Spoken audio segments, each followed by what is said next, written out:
Kumusta mga brad? Hindi na nga po bago kay Honda yung mga electric motorcycle. Matagal na po silang may mga ganyan. At kung ikumpara nga din po sa ibang brand na electric motorcycle, mas pricey po yung kay Honda. Syempre, malaki na yung pangalan nila eh. At pagdating din sa quality, maganda rin yung quality ng mga electric motorcycle nila. Kaya tiwala nga po ang karamihan na magtatagal kahit mahal. At ngayon nga pong 2026, meron na naman silang isang electric motorcycle na in-unveil. At itong isang to ay hindi talaga basta-basta. Bukod nga po sa napakagwapo niya, mukhang napakamahal din niya. Sa ginanap nga pong Moto Expo doon sa May Pasay, pinakita nga po ito ni Honda ang kanilang Honda WN7 na sa unang tingin nga po mapapa-thumbs up ka talaga. Napakaangas nga po ng pagmumukha niya. Ito nga po yung klase ng mga electric vehicle na talagang nililingon. Para kasi siyang robot kapag nakaharap. Sa ganitong klaseng sitwasyon nga po, talagang mapapaisip ka na kagad. Bibili ako nito or yun na lang or ito na lang. Ganun nga po kadalasan yung naiisip ng mga tao kapag nakita ng mga magaganda or gwapong motor. Pero kapag nakita naman nila yung presyo,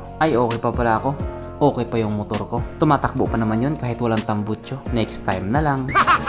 Ganon nga po yung nangyayari. Biglang kambyo, sabay kamot sa ulo. Syempre kapag sobrang mahal nga po yung presyohan, malabo pa sa sabaw ng pusit yan. Hindi naman kasi lahat ng Pilipino maraming pera. Yung iba marami lang utang. So balito nga pong Honda WN7 or mas kilala nga po bilang Honda Windy Naked 7 ay kaya nga daw pong tumakbo sa bilis ng 129 kilometers per hour. Yung ganun nga pong takbuhan, sobrang bilis na po nun. Yun yung mahirap, mababangga ka na, hindi mo pa alam. Kasi wala siyang tunog. Unlike sa ibang motor na malayo pa lang, maririnig mo na agad. At yung layo naman na kayang abutin ng isang full charge niya, ay umaabot nga po sa 130 to 140 kilometers. So talagang hindi po biro yung ganun. Napakalayo na po nun. Pero syempre dapat mo rin ikonsidera kung gaano kabigat yung sasampa. Kasi kung sobrang bigat naman, baka hindi na rin naabot ng 130 yan. Pero kung magaan ka naman, baka nga siguro aabot ng ganun. At ito pa nga yung isa sa mga interesting. Sapagkat sa loob nga lang po ng 30 minutes, kaya na po ng battery niyang mag 20 to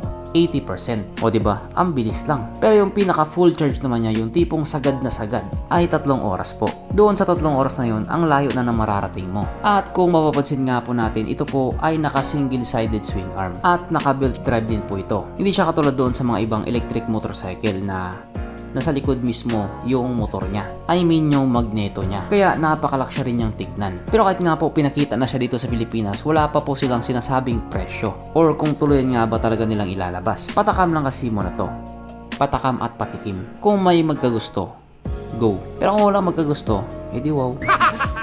At kung pagbabasihan nga po natin yung presyo nito doon sa European market, ito nga po ay nagkakalaga ng 12,999 pounds na kung i-convert nga po natin into Philippine peso, ito po ay papatak ng 1,000,000 piso. Ha? Yes po, 1,000,000 piso. At mapapaha ka talaga. So sa panahon nga po ngayon na ganito yung sitwasyon natin, practical siya in a way na hindi ka nagagamit ng petrolyo or gasolina or diesel. Pero kasi kung babalikan mo na yung presyo niya na 1,000,000 mahigit, pistingawa, wag na lang. Salamat na lang sa lahat. At sa maraming pagkakataon nga po, talagang nagkakatalo sa presyo. Syempre doon at doon pa rin naman talaga pupunta yan. Magtatanungan yan magkano yan? Kapag mahal, pass muna. Pero kapag abot kaya at mura, pabili kay mama. Pero kahit nga po ganun, wala pa rin tayong bounce kay bye.